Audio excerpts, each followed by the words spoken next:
Good evening, ladies and gentlemen. Welcome to Atlantic Bushcraft Adventures. Tonight, episode 330, and we're talking a little bit about camping during a drought. So, some of you are aware, and some of you may not be aware, a lot of North America right now is undergoing a drought. In certain places, the forests have been closed down. We've talked about that in the past. In some places, they're not closed down, and in other places, drought conditions are just kind of, they come and go with the changing of the seasons, and it's just into the dry spell with those areas. So, just as a quick little topic here tonight, I want to quickly chat about some things to think about while camping during a drought.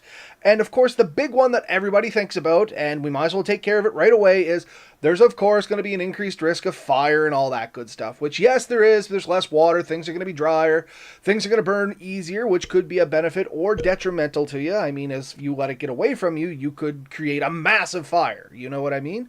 On the plus side, dry firewood should be a little easier to find.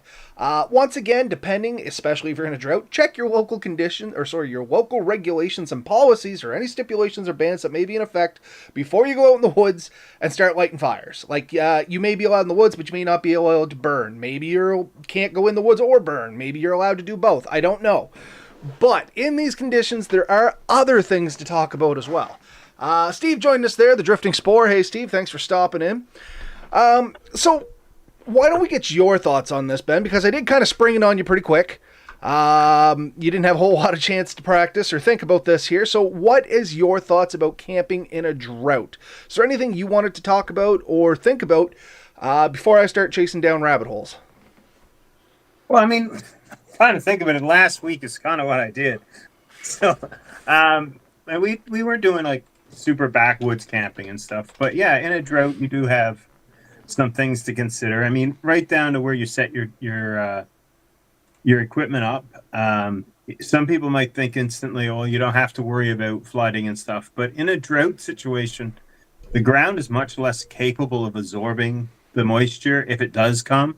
So if there is rains and stuff, the ground might actually not absorb that, and things could flash flood quickly, especially if you get a quick rainfall. So do keep that kind of in mind. And the other thing is, oftentimes in a drought, you're looking at increased heat. So you usually have a lot more sun, it's a little bit hotter. So you're going to have to make sure you have the ability to provide cooling for yourself, shade, and then any water you do find could be more suspect. So there's some of the things too. Like if you just find water and think, oh, it's water, it may not be as clean. And if it does appear to be clean, there could be like algae blooms and stuff in that. Like that often happens when you don't have the flow of water, like clean water coming in and displacing some of the water. Any bacteria and stuff that's in that water can sort of kind of grow out of control. And so you have those concerns. So not only is water less available, but the water that is available is probably more suspect. So those are all things to consider in a drought. So yes, fire is one side of it. We've talked about fire in the last few episodes, I think, because it is such a big deal here in Canada right now. But yeah, there is the other concerns too. And even wildlife will tend to act a little bit differently in a drought. So keep that in mind too, that, they're looking for water and they're probably maybe a little bit more agitated. They're going to be out more in the evenings in the cool than they are during the day. So their behavior may change a little bit from what you're used to. And that was one of the key points I wanted to talk about. I'm surprised. Actually, going through my list here, you've hit on a ton of them I already want to talk about. So at least we're thinking along the same lines. I like it so far.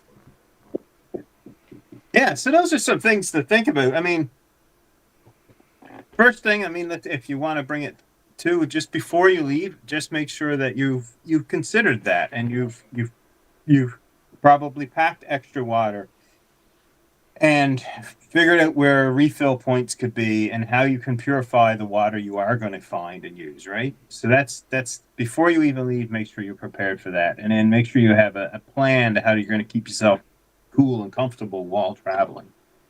And that's the thing. And I guess taking this one step at a time with a lot of the stuff you talked about there, let's go down the path of water. And you mentioned a lot of it. I'm just going to add a few more of my thoughts into it as well. Yes, there's going to be less water. And like Ben said, the water that's out there, a lot of times it's not as clean because a lot of moving water has now turned into stagnant water, much like Ben has already said.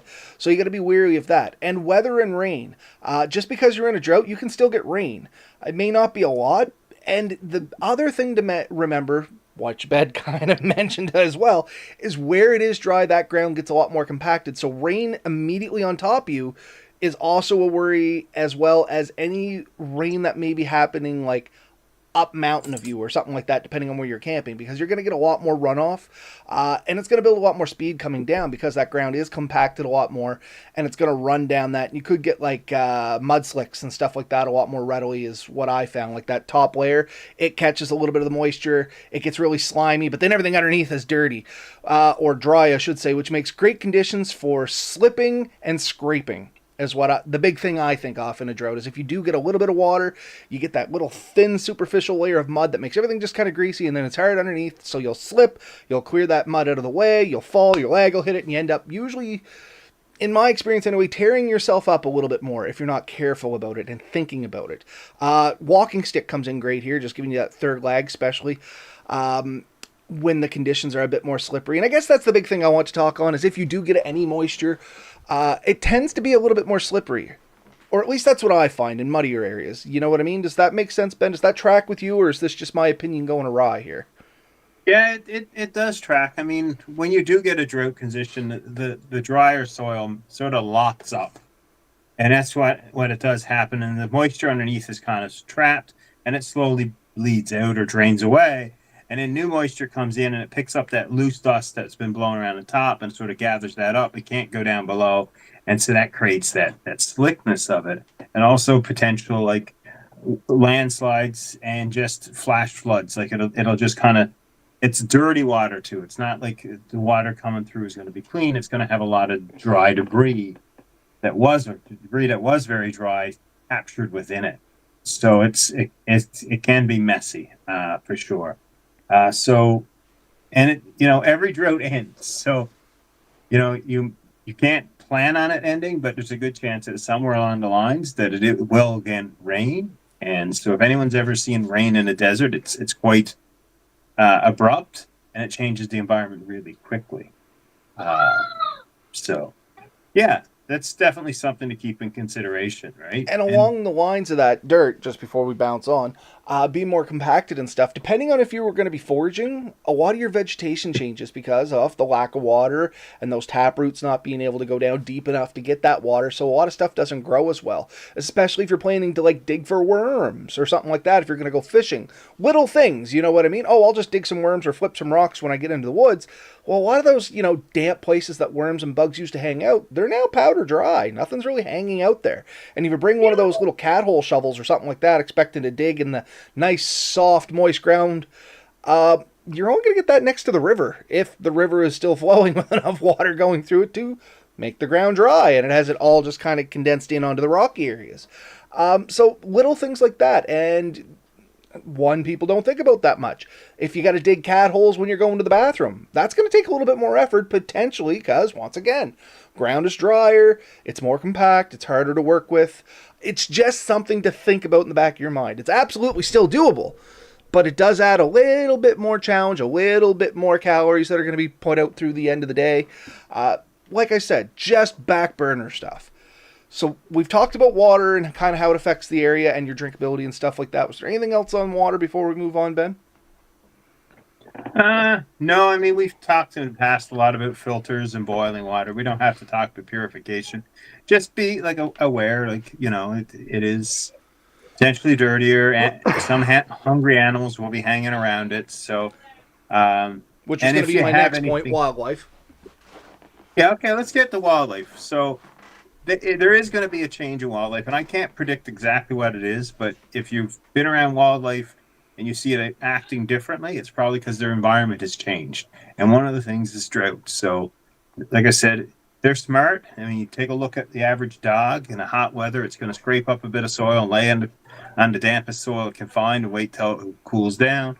Bigger animals are doing the same thing. Smaller animals are doing the same thing. They're burrowing in under rocks. They're trying to find areas that can keep them cool. And then they're still hungry, so as soon as it gets a little cooler in the evenings, that's when they'll come out. So you'll see wildlife pick up, birds will pick up, rodents will pick up, and then other animals like deer, moose, caribou, all these things move more in the evenings for this stuff, right? Especially in the hottest days. So. Yeah, and I guess still going along that is it makes them, I don't want to say more aggressive, but it will put them in areas they normally don't go. Both one, traveling for water, which is probably becoming more of a commodity, as well as the food, because when there's less drought, things in the woods tend not to grow as great. Or flip that, the fields tend not to be as great and they have to move on more to graze, especially with your ungulates and herbivores and stuff like that. So deer, antelope, moose, pick your ungulate for your location and off you go.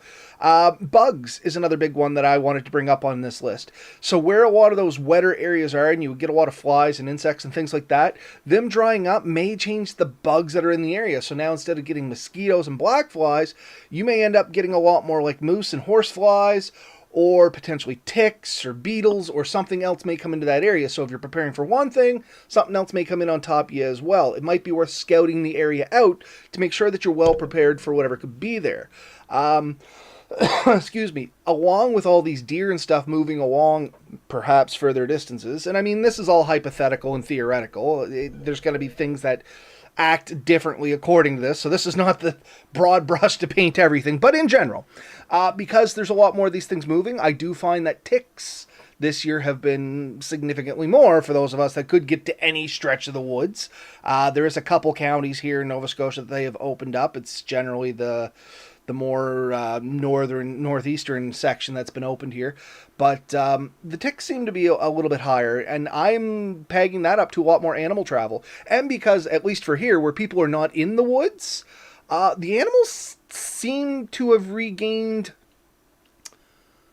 a little bit more respect for town limits in some areas. I mean, there's places around here like Truro and Glasgow where they're part of the architecture.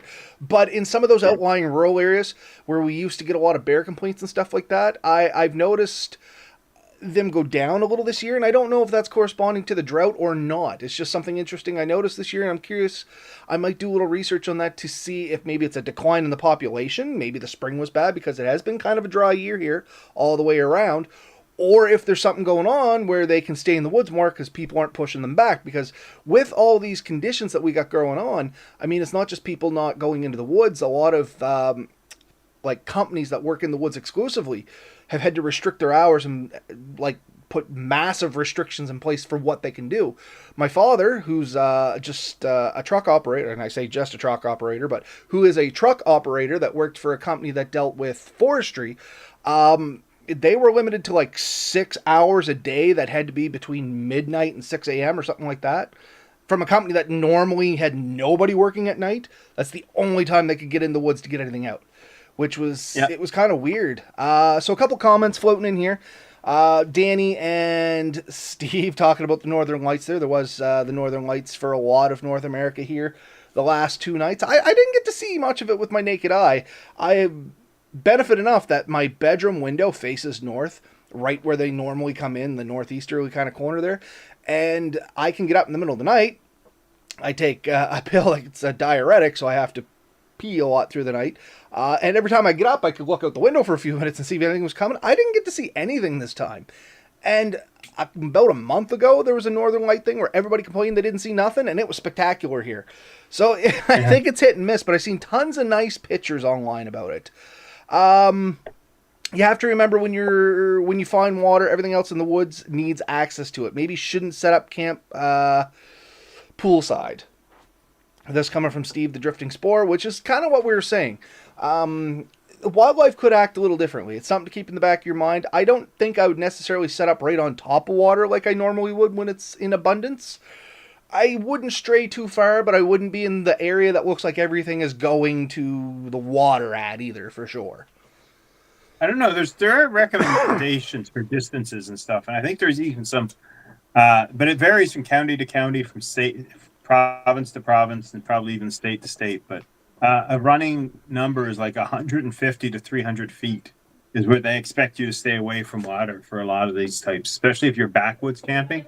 If you're in campgrounds, they've set a designated area. It's a little bit more, you stay in the campground. But yeah, definitely consider that, like stepping away from the water, especially if there's natural trails. And you can tell if there's animal trails coming towards things. Don't set up on those, because in the middle of the night, some of those animals might be coming through a little bit eagerly. And I've talked to people who've woke up in the middle of the night with, having been in a game trail and like a large buck getting pretty upset and snorting Stumbling and over your snarting. tent. Oh man, like they can get quite angry. And I've not experienced it because I don't put myself in that situation, but it does happen and it's not hard to do. You don't want to be in that path. You kind of want to give them freedom to come and go. So that's a really good point. Um, and just also like if they're being attracted to that, and then there's food and stuff around your campsite, and that's always something you should avoid. That could mean that they're going to start sniffing around. Next thing you know, they're into your food supplies. They're tipping over your table. They're opening up coolers and things like that. So it's really important to secure those things if you have them. Uh, Ideally, hang them up in a tree, lock them up in your car.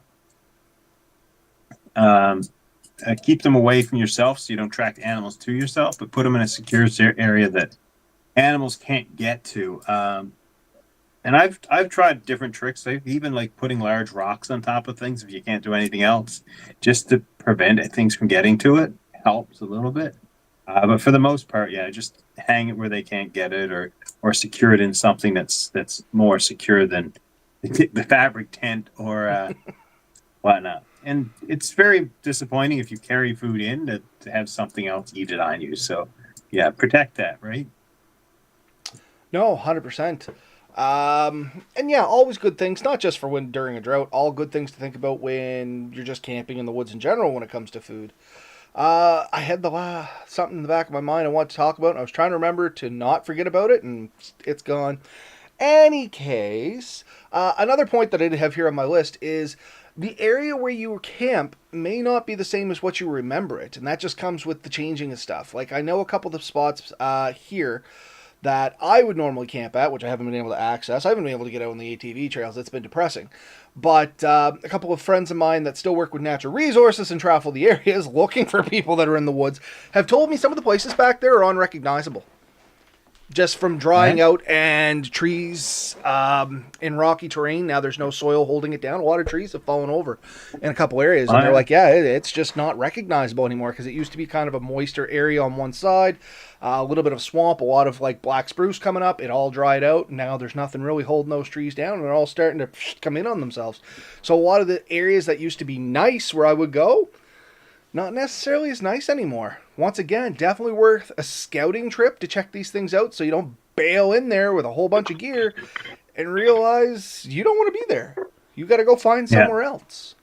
But I mean, that can be true with anything, don't get me wrong, but it was something that I was surprised about with a drought, that it's changing the landscape. And come to think about it, like I was pulling the numbers here earlier today, the indices from the fire weather, we haven't had any significant precipitation in this year comparatively for our area. Like we are so far down in precipitation over the course of a year, and that takes into account like what we had for the winter and what melted off in the spring and the rain we've had from the spring and the summer and all that good stuff, and it is like hundreds of mils lower than it should be. Wow. They're saying for us to get out of the conditions we are in now, like the drought code and things like that are so high, which is your deep ground, your big fuels, stuff like that, that we almost need like 200 mils of rain, and not over like a big splash, because as most people know, and we talked about, if you just dump that much water on top of all this dry ground, it's going to run straight off, go to the rivers, take a bunch of topsoil with it, cause a bunch of erosion, and it'll be a problem. The best way for that Yeah. rain to come is basically a heavy mist. Like, you know those days that are just dreary and gross, they're not really raining, but it's too wet to really do anything? Believe it or not, that's kind of what we need for like 2 days. And then with a nice gentle rain for about 5 days afterwards to start bringing some of this stuff back to where it needs to be. Yeah. You definitely want to ease into it. Like you see, you don't want to get a couple days of heavy rain. It'll be destructive. 100%. But I think the other thing you mentioned, like, trees can, like, if the soil changes, if it dries out, trees may not be as stable as they were before. Just take some time to consider that. Also, trees that have been weakened may be dropping branches and stuff, so keep an eye on overhead stuff. There's a risk of some of that happening. And things are drying out. And then also, like, even if you're not having fires and stuff, just be careful of anything that might start a fire, anything that could heat up. it doesn't take a lot to start a fire in a drought condition. Well, So I just can remember in the being, past fighting a fire that was caused by a bulldozer. Well, not a bulldozer. I think it was a porter or something like that. The chains arced off a rock. Just as they were yeah, going, they spun, created a spark, got in the moss, kind of smoldered a little bit. Wind blew in, kicked it up into a fire. We had candling, which basically means it chased up trees. So you were getting like these big puffs of flame here and there. Really cool to see if it wasn't so, in the middle of the woods fire thing. yeah. What else? Oh, I mean, it's not all bad. no, I was going to say there is kind of a good, but perhaps deceiving factor here. Temperature in general. During droughts, or at least so far with my experience, you tend to get pretty warm days. Very desert like. It's very warm during the day. And a lot of people can think, oh, it's been so hot during the day, I can pack light, I don't need this, that, and the other thing. Nights tend to get a little cooler. You don't got that relative humidity trapping everything down, so as it cools off, all that heat disperses really quickly. So here during the day, like today, we had 28 degrees or something. This is Celsius, and that's before Humidex. Mind you, the Humidex wasn't that high. But anyway, warm for this time of year. But I think it's supposed to go down to 6 or 7 degrees here tonight. Like that's a pretty Yeah. wide swing. It's not as wide as I've ever seen, but it's definitely enough that if I was planning for today's weather to go camping tonight, I would be deceived. And you can't depend on like a fire to keep you warm at night. So now you're definitely looking at warm clothing, good shelter. Also, like wind can be a little bit more unpredictable, and the sun can be quite harsh. So your shelter system needs to be thought out a little bit. It never hurts to have a little bit an extra tarp or something to sort of keep your shade and wind and breeze off of you. Um, and just probably plan on like curling up into bed a little bit earlier. Especially if it's cold, you'll be much warmer in a nice, cozy shelter and a good warm sleeping bag. And then get up in the morning when it's a little bit warmer. Probably try to really take advantage of those shoulder hours. So, hour or so before sunup, and the first couple hours of sun, and then the last few hours of the sun, and the first hour or two of dark would be probably your best time in the day, right? And something you mentioned there So that I forgot to mention on top of that was the wind.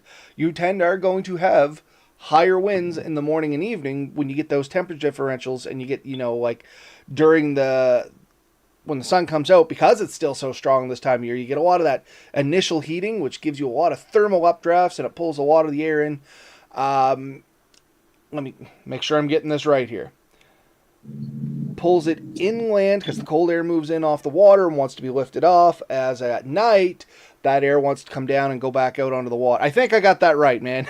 Anyway, wind direction. In any case, you're going to get stronger winds a little in the morning and in the evening as those temperature changes happen and they flip, especially during the crossover sections of those.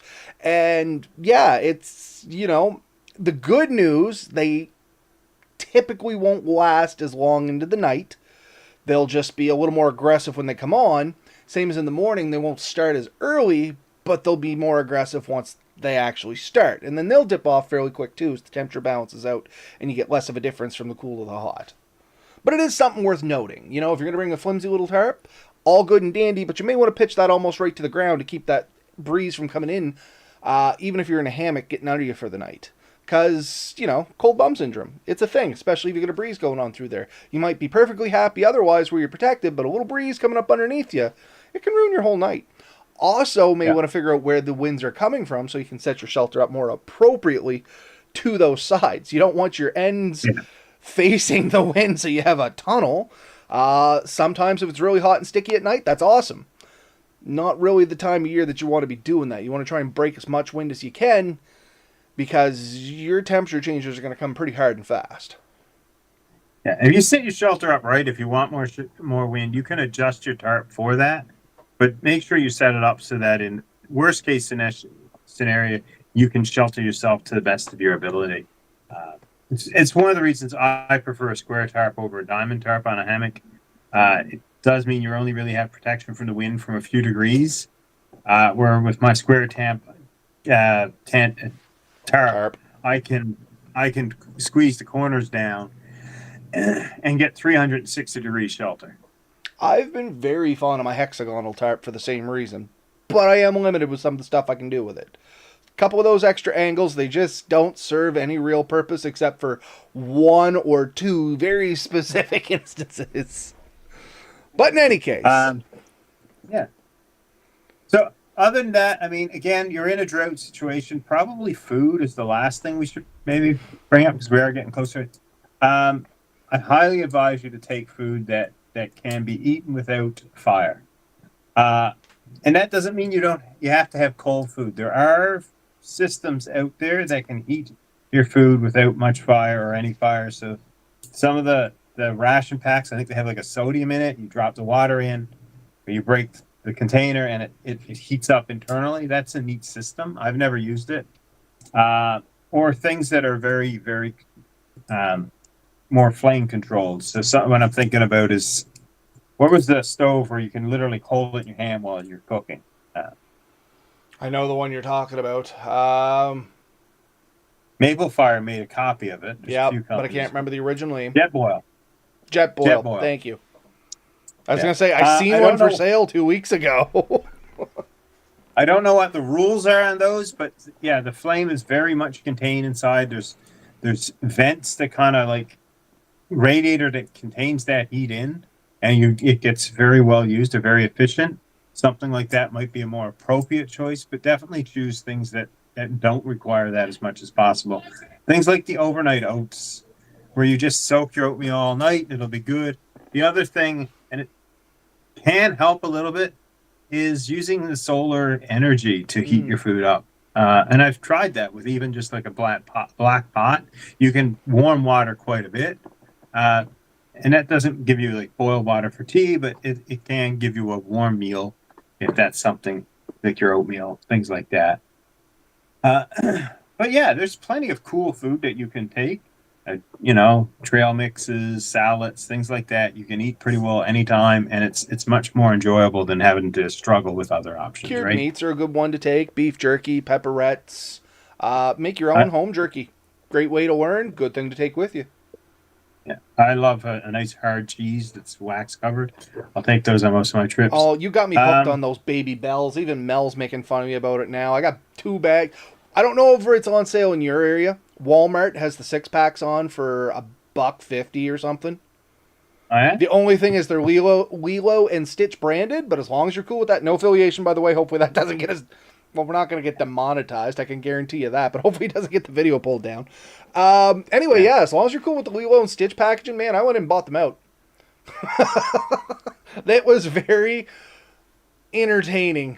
Guy my size walking with a basket full of Baby Bell cheeses, and they just kind of look at me and they're like, okay. And I'm like, yep, I like me cheese. And anyway, long story short. Yeah, so just options like that, but it is enjoyable, and the cool nights can make for really good sleep. The clear nights means some beautiful skylight. It isn't bad to travel, especially if you can get cooler days. Now it's starting to cool down, so you can really enjoy it. Do that hike, but just take plenty of water. Make sure you wear sunscreen. If you're prone to chapped lips and stuff, you may want to have some hand creams and lips balms and things like that. But other than that, also make sure that your layered clothing breathes well so that you can keep the sun off yourself. But I don't know if you can see that. That's the lip chap I use. And it comes with SPF 30. Because even my lips sunburn. Oh, everything sunburns, man. Like, look at my face. You can tell. I've been outside today doing commercial licensing. I'm burnt. And I had a wide brim hat. You've seen my wide brim hat. I had that on with sunscreen. Didn't help. Anyway, story for a different day.